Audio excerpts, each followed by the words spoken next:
సునీతక్క నమస్కారం. 30వ తారీఖు వరకు కూడా వివేకానందరెడ్డి గారి హత్య గురించి, హత్యోదంతం గురించి మాట్లాడకూడదు అని కడప జిల్లా కోర్టు ఆదేశాలు జారీ చేసింది. అయినా కానీ మీరు మాట్లాడుతూనే ఉన్నారు.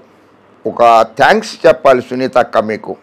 Finally at last you admitted your self directly or indirectly that Jaganmohan Reddy is your brother. ఒక వైద్యురాలుగా సలహా ఇస్తున్నాను, ఆ బ్యాండేజ్ ఉంచుకోబోక బ్యాండేజ్ తీసేయి తొందరగా, లేకపోతే సెప్టిక్ అవుతుంది అని చెప్పి వైద్యురాలుగా సలహా ఇచ్చావు. థ్యాంక్ యూ వెరీ మచ్ సునీతక్క. But at the same time ఆ సలహాతో పాటుగానే మళ్ళీ వివేకానందరెడ్డి గారి హత్య కేసు గురించి జగన్మోహన్ రెడ్డి గారి మీద అవాకులు చెవాకులు మాట్లాడేశావు. కోర్టు ఆదేశాలను ధిక్కరిస్తున్నావు. Contempt of the court act 1973 ప్రకారంగా శిక్షార్హురాలు అవుతావు అమ్మా నువ్వు. అవినాష్ రెడ్డి గారంటే ఎందుకమ్మా అంత ద్వేషము? జగన్మోహన్ రెడ్డి గారంటే అంత ద్వేషం ఎందుకమ్మా?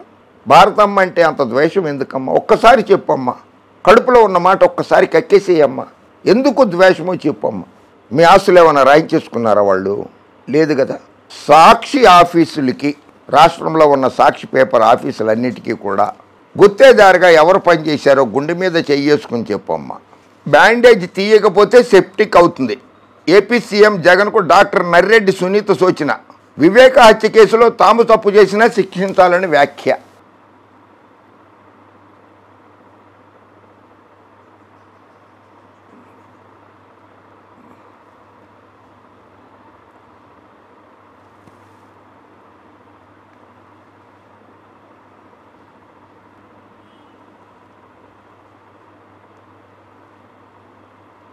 ఏపీ ముఖ్యమంత్రి జగన్ నుదుటిపైన గాయానికి బ్యాండేజ్ వేసుకోవడం మంచిది కాదని వైద్యురాలుగా సలహా ఇస్తున్నానని ఆయన చిన్నాన్న వైఎస్ వివేకానందరెడ్డి కుమార్తె డాక్టర్ సునీత పేర్కొన్నారు.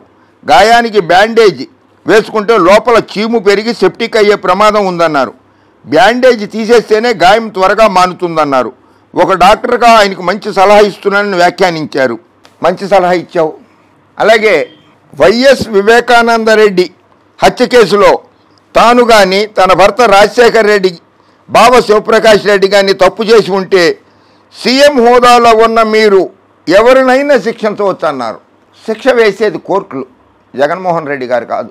శిక్ష వేసేది కూడా, వేయించేది కూడా పైనున్న దేవుడు. శిక్ష జగన్మోహన్ రెడ్డి గారు వేయరమ్మ, న్యాయస్థానాలు వేస్తాయి. నేషనల్ ఇన్వెస్టిగేటివ్ ఏజెన్సీ తోటి, NIA తోటి కనుక విచారణ చేస్తే నిజాలన్నీ బయటకు వచ్చేస్తాయి. నేనే హత్య చేశా, నేనే గొడ్డలతో నరికానని చెప్పుకున్న అతను బయట రోడ్డు మీద తిరుగుతున్నాడు. అతని గురించి మీరు మాట్లాడరు. 2019 మే 30న సీఎంగా ప్రమాణ స్వీకారం చేసిన జగన్ అదే ఏడాది సెప్టెంబర్ 2న వైఎస్ఆర్ వర్ధంతి కార్యక్రమం ముగించుకొని పులివెందుల్లో జరిగిన వివేకానందరెడ్డి విగ్రహావిష్కరణ కార్యక్రమానికి తమ ఇంటికి వచ్చారు. వివేక హత్యలో నీ భర్త రాజశేఖర్ రెడ్డిపై అనుమానాలు ఉన్నాయని ఆ రోజే జగన్ తనతో అన్నారు. 5 ఏళ్ల క్రితమే ఆయన అనుమానం వ్యక్తం చేస్తే 5 ఏళ్ల తర్వాత దగ్గర ఒక నెల తక్కువ. ఇప్పుడు ఎందుకమ్మా చెప్తున్నావు? ఇదే విషయాన్ని సిబిఐ ఇంటరాగేట్ చేసినప్పుడు ఎందుకు చెప్పలేదమ్మా నువ్వు? ఇదే విషయాన్ని కోర్టుల్లో నువ్వు వాదించుకున్నావు. పార్టీ ఇన్ పర్సన్గా కూడా ఆర్గ్యుమెంట్స్ చేసుకున్నావు. ఆ రోజు నాడు ఎందుకు చెప్పలేకపోయావమ్మా? అవినాష్ రెడ్డి గారి బెయిల్ పిటిషన్ క్యాన్సిల్ చేయమని చెప్పి పిటిషన్ వేయించారు. అందులో ఎందుకు చెప్పలేదమ్మా? అవినాష్ రెడ్డి చాలా మంచి వ్యక్తి అమ్మా.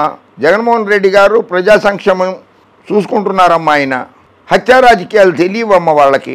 మా అమ్మ సౌభాగ్యమ్మ కల్పించుకుని ఈ కేసులో ఎవరున్నా విచారణ జరిపించి నేరస్తులకు శిక్ష పడాల్సిందేనని జగన్మోహన్ రెడ్డి గారితో చెప్పారట. పులివెందులలో గురువారం నామినేషన్ వేసిన సందర్భంగా జరిగిన బహిరంగ సభలో జగన్ మాట్లాడుతూ వివేకాను హత్య చేసింది ఎవరో దేవుడికి, కడప ప్రజలందరికీ తెలుసు అన్నారు. కరెక్టే. అది ఆయన అన్న మాటలో తప్పే లేదు. జగన్మోహన్ రెడ్డి గారు అన్న మాటలో ఆయన హత్య ఎవరు చేశారన్నది దేవుడికి, కడప ప్రజలకి అందరికీ తెలుసు. ఎందుకు చేయించారో కూడా తెలుసు. ముఖ్యమంత్రిగా ఉండి రాష్ట్రంలో ఏం జరుగుతుందో నీకు తెలియదా అని ప్రశ్నించారు. రాష్ట్రంలో ఏం జరుగుతుందో ఆయనకి తెలుసు, పూర్తిగా తెలుసు. అయినా వివేకానందరెడ్డి గారి హత్య జరిగింది చంద్రబాబు నాయుడు గారు ముఖ్యమంత్రిగా ఉండగా. ఆయన అడుగమ్మా ఈ ప్రశ్నలన్నీ. కోర్టు ధిక్కరణ కేసు కింద వస్తుంది. అందుకనే మేము కూడా ఎక్కువ మాట్లాడలేకపోతున్నాము. కొద్ది రోజులు కామ్గా ఉండమ్మా. జూన్ 4వ తారీఖు వరకు వెయిట్ చేయమ్మా. నేషనల్ ఇన్వెస్టిగేటివ్ టీంతో విచారణ కనుక చేయిస్తే వివేకానందరెడ్డి గారి హత్య ఎవరు చేశారు, ఎవరు చేయించారు, ఎందుకు చేశారు, చేసిన వాళ్ళు ఏం లాభం పొందారు, చేయించిన వాళ్ళు ఏం లాభం పొందారు అనేది తెలిసిపోతుంది. ఓకే అమ్మ, జై హింద్.